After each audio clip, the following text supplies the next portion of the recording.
Hello guys, welcome to the new fanfic, and if enjoy then please subscribe to my YouTube channel. Today's fanfic is, what if Naruto's first love was Anko? Or started a secret relationship? Now let's start the fanfic. Naruto was busy trying to get himself back on track as he was eager to finally be going to home in Konoha. Hanging around for a vacation normally was something most young men would want, but Naruto was hardly one would call normal for a number of reasons. The first was that he was a hyperactive young man, and even though he had grown up, he was still very hyperactive. The second was the fact he was not alone and the companion was someone who was like him but a very different sort of person at the same time. The companion in question was none other than Anko Mitarashi, the former student of Orochimaru, and was one of the most recognized jonin in the village. All for very different reasons than one would suspect. Anko was by far one of the recognized jonin in the village, namely due to her being very skilled and dangerous, and while he had mellowed on his feelings towards the female jonin, there was no way Naruto was going to forget the time she, accidentally, cut him on the cheek with her kunai and licked his blood off of his cheek. That incident made him wary of her, though he had to admit that even though she scared him at times, he did find her attractive, and he had heard more than one rumor directed at her. But she did not seem to either notice or care of the rumor in question, even if the rumor sounded positive or negative. And he did have a dream of her once, though that did not last long as it was brief and a bit too weird for his taste, but not bad weird, but. Naruto quickly shook his head and tried not to think about such things, as now was not the right time for them. The two had been sent on this vacation, though in this case, Naruto was the one who was supposed to be on vacation, while Anko invited herself along. This was paid for by none other than Tsunade, who wanted the blonde shinobi to finally take a much-needed break and also to avoid any chance of Akatsuki finding him that early on. The group had been fairly quiet lately, and the same could be said for Orochimaru, so she took the lead to let Naruto have some downtime before things were going to go back to what they were once again. Naruto finally agreed to what they had in mind, and here he was with Anko, and the blonde had to admit that being out of Konoha and not being troubled by his plans to fight Akatsuki and find Sasuke was certainly a good thing. And right now he was eating some nice ramen in the galley of the ship. Anko was soon coming into the room, and she was quick to join her partner in this enforced vacation. Anko had her own reason for taking part in the vacation, and that reason is that she needed a chance to unwind and have some company to make it all worthwhile. The jonin had been very busy for the past few months, and now she was in the mood to get some much needed rest and relaxation, and having it with the blonde shinobi that she happened to enjoy teasing was all right. Unlike Naruto, Anko had no reason to go after Sasuke and was not really keen on bringing him back due to the actions he had taken ever since being marked by the cursed seal. And while she did not mention it to Naruto since she was aware that it was something of a touchy subject, she was dead set on her stance. They had been allowed to go on a cruise on a ship that was bound for the land of tea, and Naruto was keen to finally get the chance to see just how things had been when he had last been there. And he hoped that the place was no longer ruled by that corrupt family that Ibiki's brother had to deal with. But he also wondered just what was going to be what he and Anko were going to do there, since there was no way to know just what they could do to be able to relax. And when they got there, it was not too bad. There were some interesting things to do there, and it seemed that Anko did not mind being in the more peaceful country. Though in her case, she was more interested in trying the food as well as getting drunk as best she could on short notice. He, on the other hand, decided to at least travel the route he and his team had taken 2 years ago when Sasuke was still on their team. It was like the proverbial trip down memory lane, and as soon as he was done, he got back to Anko since she was supposed to be watching over him under Tsunade's orders. He might have wanted to sneak away, but he knew that doing so with Anko was asking for a very serious beating, so he did not do so. And when it was over a few days later, they got back to the cruise ship, as it was soon going back to the land of fire, as it had now picked up a number of people who were going there for different reasons. Which was why he was in his current state and eager to finally go home, and as soon as he got back home, he was going to get back to doing what he wanted to do and find Sasuke as soon as he could. And also see if there was any word on how things were for his friend Sakura. It had been a while now, but his romantic feelings for Sakura had subsided, but never his friendship and trust for her, and it was something that helped them both a great deal. Still, that did not mean that their relationship had suddenly taken a full and unexpected change either. And also he wanted to see just how Sai was doing in his attempts to socialize with the rest of the people of Konoha. He might not like Sai all that much, but at least he was getting used to hanging out with him. In a way, he was like Sasuke in the whole nonchalant and cool attitude, only difference was that Sai was not as revenge-obsessed as Sasuke was. And when he had his mind on something and wanted to say what he wanted to say, he did not hide it. And at least he was, for the lack of a better term, a clean slate of a guy. The blonde placed that out of his mind as he decided to see if Anko was ready to get the lunch that was soon to be served. He headed towards the Jonin and gently nudged her shoulder. They were both on the deck with the other passengers and she was enjoying the sun that was there over them when he nudged her. Anko-san, I know this is not the time, but it's time to eat. The Jonin growled a bit and then opened an eye to look at Naruto with a measure of annoyance as she replied. You're pretty lucky that we're on vacation, Naruto. Had we not been, I would have really demanded a reason why you woke me up from a very good rest. Naruto sighed mentally at that and replied in kind.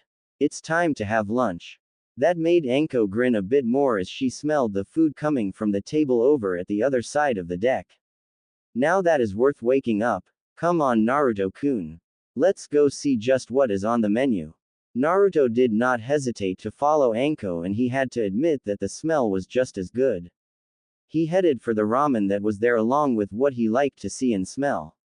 And Anko took her own food as well as she was apparently eager to get down to having something in her stomach.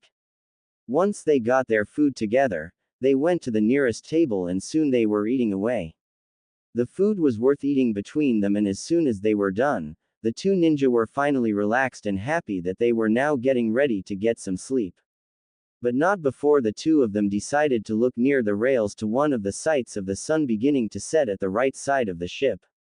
It was a good sight and Naruto enjoyed it as much as he could while Anko did not mind it at all as she then had an idea.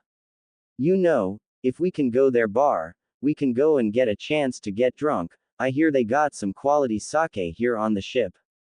Plus that new type of beer as well. Heard a lot about it and I am in the mood to get drunk and have a bit of a party right now. You want to come with me, Naruto-kun? Naruto turned towards Anko and replied in a rather incredulous tone. You cannot be serious, Anko-san. I am underage, you know. No need to shout. You're already 16, right? Yeah, I am. So no sense trying just a few sips. After all, even Tsunade Hime and Jiraiya-sama drank some sake when they were at that age as well. So I don't see why you can't. And don't forget that you are not just at an older age than before, but you are a ninja, so legally by ninja law, you are an adult. And don't worry, I'll make sure not to let you get too drunk. That's hardly reassuring, Anko-san. Naruto thought to himself and was about to say no when Anko dragged him with her as she replied with a bit of a smirk. But, if you don't want to get drunk, then maybe you can do the opposite and watch out for me. Huh, you know what I mean by that, Naruto-kun. I am going to be needing someone to chaperone me back to my room. Don't want guys trying to take advantage of me when I am drunk. Besides, that way having you around for that can be a good thing. Who knows, you might get lucky and score. Naruto blushed bright red at that and could not come up with a single comment as Anko was now dragging him along without any hesitation through the corridors and soon enough they arrived at the bar. Naruto decided to sit down and do what he could to make the most of the situation, and at least there were some fruit drinks and at least the bartender sympathized with him to give him only the light drinks. Anko on the other hand was enjoying herself as soon as she paid for the sake and was now enjoying the chance to get drunk, and it was obvious to the blonde that he was going to be in for a long night. Anko managed to down the first bottle easily enough and soon was working on the other half of the bottle. And as soon as she had enough to drink, for the moment, she decided to listen to the music that was being played in the bar. There were not that many people dancing just yet, but it was obvious that there was going to be some dancing soon enough in the halls, and she was going to be joining the whole affair the very second that she could. Naruto decided to look at Anko and was happy to see that she was fine and soon enjoying the drinking run. As for him, he had to admit that at least the music was not too loud and was tolerable to his ears. Not to mention the fact that the drinks, at least the ones that he was drinking, did not have any adverse effects on him. He might not have drank anything before in his life, but he was not in the mood to get drunk. But it was not long before trouble was going to rear its ugly head as the night came. As it seemed that Anko was about to call it quits to get some shut-eye, there was a loud noise and soon the entire ship suddenly began to shake and shudder. The sounds of wood cracking filled the whole area, and that was enough to stop the whole party cold in its tracks. Anko was also quick to get serious along with Naruto as they looked around to see if they had been attacked by pirates or something else had happened. It was only when one of the sailors reported that they had struck a deep shoal of coral which had to be avoided by all ships that they knew that the ship had run aground. Anko and Naruto rushed to the wheelhouse and discovered that the man who was supposed to be guiding the ship was drunk and had forgotten to avoid this particular area of the ocean due to the high areas of the sea floor in this area. The Jonin was drunk as well, but as she had been a trained ninja and had a higher than normal tolerance towards alcohol, she also happened to know a jutsu that could help make her purge the effects of alcohol to her body.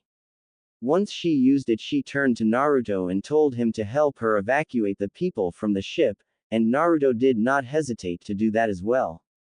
The two ninja began to work in evacuating the passengers, and it was not easy. The damage to the hull of the ship was enough to split in a 5 to 8 feet long and 2.5 feet wide gash in the hull, so water was quickly filling in the cruise ship. Anko and Naruto helped the last few people escape the ship as it began to go under, and that left the two of them on their own. There were now other lifeboats left, so they had to move on their own by using their water walking jutsu. It was here that the Kyuubi finally spoke to the blonde Jinchuriki. Well, from vacation to life-threatening situation, you really need to get a different brat. Nice to see you are awake, Kyuubi. Now butt out and let me try to figure out how to get out of here. In case it escaped your attention, you blonde goof, you are in the middle of the ocean, it's darker than anything outside, and you have no bleeding clue where you are. I doubt you can be picky on the kind of help you can have, so I am going to have to keep you alive yet again. There's an island at least a few hours that way. Naruto looked in that direction in what light was left to them, and he did see a faint landmass ahead as he spoke to the Kyuubi. How the heck did you know that there is even land there? Quit your whining and questioning and just get moving over there right now. That's the only place of safety at this point, so stop arguing with me here. Naruto decided to not argue with the Kyuubi and told Anko the direction of the island. Anko was curious on the reason on why Naruto would know that. But she decided not to go any further on the matter as they were not given a lot of options. Both of them headed off to the direction of the island told to Naruto by the Kyuubi, and it was already going to be midnight. Both ninja was exhausted, and soon the jutsu that Anko used to sober herself up was wearing off, though the running and sweating was bound to bleed off the alcohol anyway. But they soon reached the island, and though they were tired as hell, they headed to reach a large spot on the beach that had a lot of fallen and dead coconut branches with their leaves still on and collapsed on it. The bed was not the most comfortable choice, but right now it was dry and thick enough not to be too uncomfortable for the two of them as they finally went to sleep. The lack of dinner was overcome by sheer exhaustion, so they did not think much on it. And they did learn in their respective times that a good night's sleep was just as good as a full stomach. The next day. Naruto woke up the next day, stretched himself to loosen up to make sure that he was not stiff as a board. Once he did so, he looked around the island and could not help but wonder just what they were going to do now that they were on the island. Anko was currently asleep, and while waking her up was an option. Naruto had heard his fair share of stories on how some women would not take too kindly to being woken up when they did not want to be in the first place. That with the fact that Anko was known in Konoha to be very dangerous when riled further added to his hesitation. He therefore decided to go and find something to help them get through the day, and soon he spotted some coconut trees. The blonde knew that he could get the coconuts and get to the water there as well as the meat. The two things were certainly worth getting. So naturally the blonde took out one of his kunai and moved to the tree. He used the tree walking jutsu and then used his training in nature manipulation to channel his chakra to cut a few of the nuts. As he did so, the blonde shinobi was soon greeted by the voice of the Kyuubi. Well now brat, you seem to be in the best of moods, considering the fact that you are on an island where no one else is here. I was wondering when you were going to start speaking Kyuubi. Don't tell me you actually missed me brat, it sounds so not like you. The blonde could tell immediately that the Kyuubi was being a bit of a hard case on him again, and he was more than willing to reply to that. Now is not the time for wise cracks Kyuubi. Me and Anko-san are on an uninhabited island and there is no telling just how long it will be before we can be found by Konoha. I thought being on a deserted island was something of a dream for young guys like you. Are you going to help or not? Keep your pants on you blonde monkey, I'll help keep you alive. You might have actually grown some extra brain cells 2 years ago, but knowing you, you can get into real trouble soon enough. That coconut thing is a good idea, but crushing the meat can give you oils that can help shield you from the sun. And if I recall it right, using the oil to counter sunburn and heat stroke is a good move to keep you alive. Naruto listened to how it was going to be done from the Kyuubi, and while did not like trading word barbs with the demon, he did listen to this advice since it did make sense in the long run. As soon as he got the coconuts back, he decided to go and try to find anything else that could be eaten. He moved out to see what else he could find, until he spotted what appeared to be a fairly large lizard moving up. The Kyuubi then spoke to the blonde in a very interested tone. That brat happens to be a large monitor lizard, lots of good meat on that one, plus the hide it's got can be fairly useful. You can catch that one and eat it. I hear they sometimes taste just like beef or pork on occasion, plus chicken. Yeesh. That is disgusting, you actually want me to catch and eat it? You prefer to kiss and hug the darn thing. Of course you catch and eat it you dolt, after you kill it, cut and gut it. Get rid of the guts and intestines since who knows what sort of things that lizard's been eating. You do not want the germs and crude in that thing's stomach in you. That's helpful. You usually clear that stuff up after all. Normally yes, but you do not want to wind up with whatever crap that thing's got in its guts for the next few days, and in pain brat. So do as I say and we might live through this. Naruto decided to quit arguing with the Kyuubi and soon took out his kunai. He tried to stalk the creature, but it was not easy and he had to be smart on how to catch the fairly large lizard. It took a bit but soon he managed to catch it, and avoid having the thing slash at him with the claws and the bites with the not so nice saliva. One quick slash and stab later, the creature was dead and soon he was heading back to where Anko was. Apparently Anko was already awake as she had managed to get a fire going and soon she smiled seeing the creature. Anko already had years of survival training behind her, so she was not unused to the sight of Naruto carrying the lizard. She helped him gut the creature and toss away the guts and whatnot, though she kept the heart and to Naruto's shocked fascination cooked it, while the thing was still beating. Anko saw the look that was on her companion's face and replied. Don't worry Naruto-kun, it's an old tradition to respect the animal you kill by eating the heart, this is your kill so you eat it. Naruto looked at Anko as if she had lost his mind but she smiled warmly at him and spoke once more. Go ahead, you'll be surprised how it will taste. Naruto decided not to argue with Anko and took the heart and ate the thing while it beat. It was a different thing for him to try and as he swallowed the muscle and could not help but be a bit unsettled by the taste. But it was not as bad as he thought and as soon as he swallowed, Anko laughed at him in a warm manner and they went back to cooking their food. The lizard was soon going to be eaten and the meat was certainly different, and when Naruto was able to have enough meat in his stomach, he went to work on the coconuts. Once those were opened, Both he and Anko got into the water, and while it was certainly different to his taste buds, Naruto was more than welcome to the water since it was worth it. Anko enjoyed the taste and soon wiped her mouth clean and looked around as she enjoyed the sun for a change.